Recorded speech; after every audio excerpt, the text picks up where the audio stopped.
Have you ever felt trapped, as if you're stuck in a box? I definitely have. Back in my teenage years, I remember feeling this way. And to be honest, when I was in high school, I wasn't really a popular kid, nor was I overly social. I had great connections with everyone, but I wouldn't say I was close to people. I was just that one guy everyone was cool with.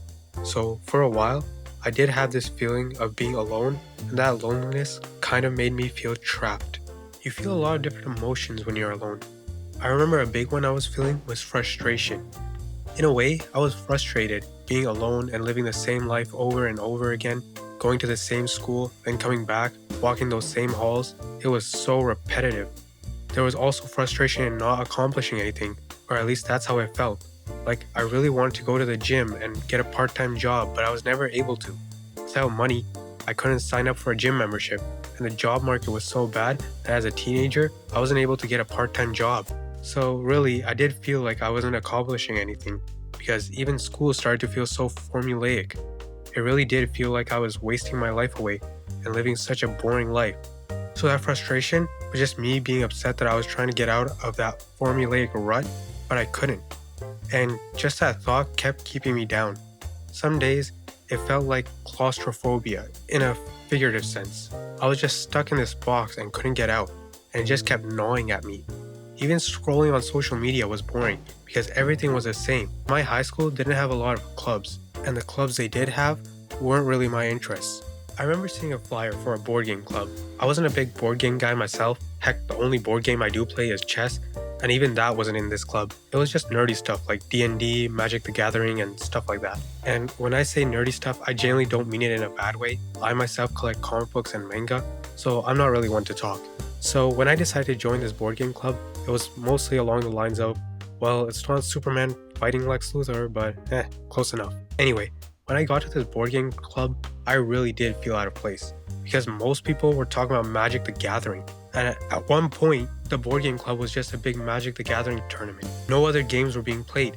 I tried to get into Magic the Gathering, but I never could. All the insane rules and powers were impossible to keep up with. If you play Magic the Gathering and don't fry your brain, I salute you, because I am not someone who can keep up with all that mumbo jumbo. I left the board game club because I really wasn't connecting there and felt like I was just more alone because I couldn't play this one game. But still, that feeling was there, that anger that wanted to burst out and do something. I think we can all relate to this. But have you ever gotten those random premonitions at 3 a.m. telling you to start locking in? Because I have, and they were annoying, because it made me feel trapped even more. Like, it kind of reminds you that your life is boring.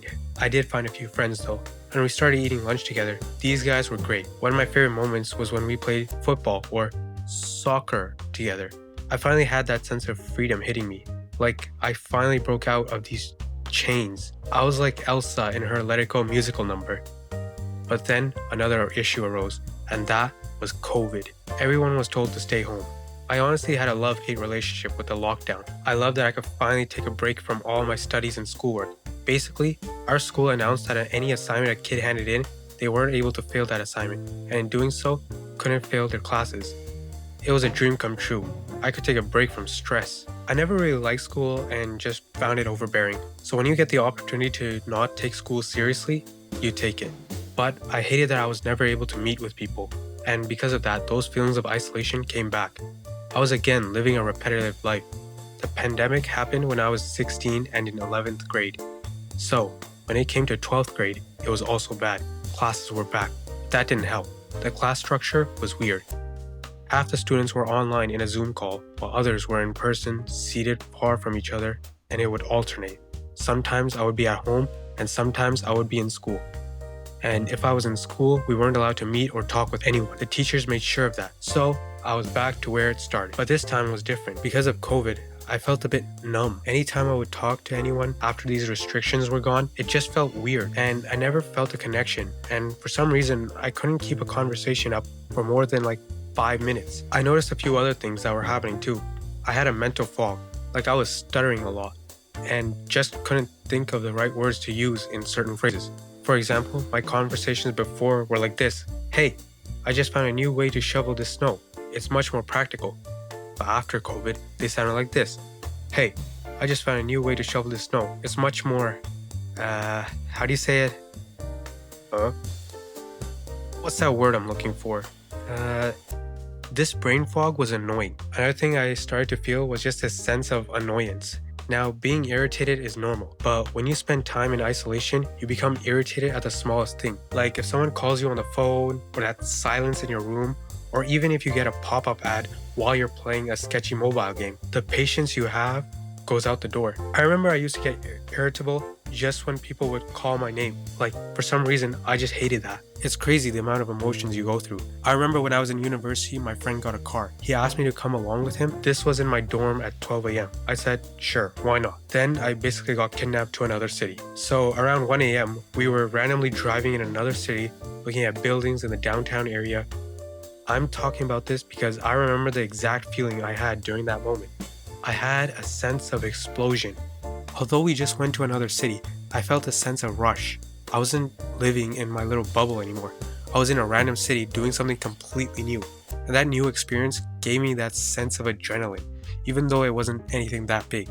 This is when I started this new journey of trying new things, like going to a club or trying CrossFit. It sucked. Or even tasting something new. I just embraced new things and really got out of my comfort zone. And because of that, I felt I was able to express myself better because I had experiences I was proud of and could talk to people about. And I also learned that when I delve into new interests, I relate to people more. Like right now, I have a friend group that I connect with to talk about comic books and manga.